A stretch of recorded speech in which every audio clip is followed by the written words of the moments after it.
The race for the White House is nearing the finish line with Election Day less than a month away, and both Vice President Kamala Harris and former President Donald Trump have been vigorously campaigning across America to make their case for the presidency.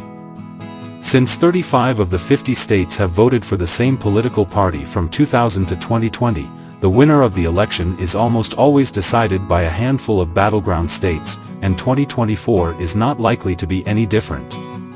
This year's election is likely to hinge on 7 swing states: Arizona, Georgia, Michigan, Pennsylvania, Wisconsin, Nevada, and North Carolina. Can either candidate sweep them all this year? According to bets made on the online betting platform Polymarket, partly funded by early Trump backer Peter Thiel, Trump has a 26% chance of winning each of these swing states at the time this article was written. Harris was given a 14% chance of winning by wagers on the platform.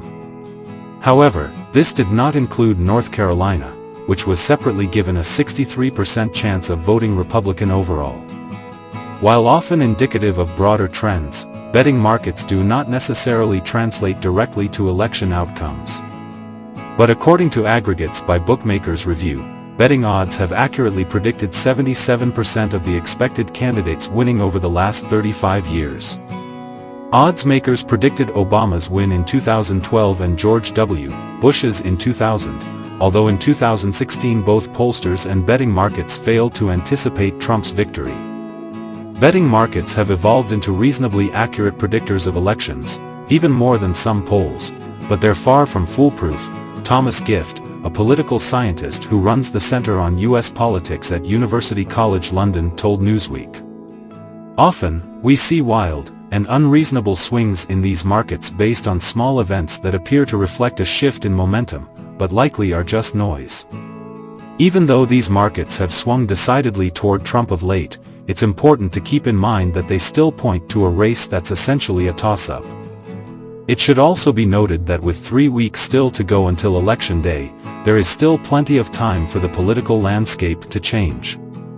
According to Real Clear Politics, bookmakers currently give the Republican nominee a 54.7% chance of winning, and Harris a 44.4% chance. Compared to standard election polls, which usually take place over multiple days, gambling odds are highly reactive to news events and thus update more quickly. It is notable that betting on politics is illegal in the U.S. Speaking to Newsweek, Professor Emeritus Ewan Morgan at University College London said he thought it unlikely either candidate would sweep all 7 swing states in 2024. I think one could say Trump did an almost perfect swing state sweep in 2016, winning every state currently designated as swing except Nevada, Morgan said. Note too, Ohio and Florida were considered swing states back then. Obama won both in 2008 and 2012, but Trump carried both in 2016 and 2020, making them safely Republican. I don't think Trump or Harris can repeat that success unless the polls are terribly wrong.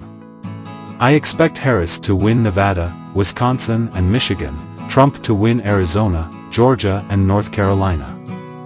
Who wins Pennsylvania is a toss-up right now, but I don't see Harris or Trump winning without carrying it.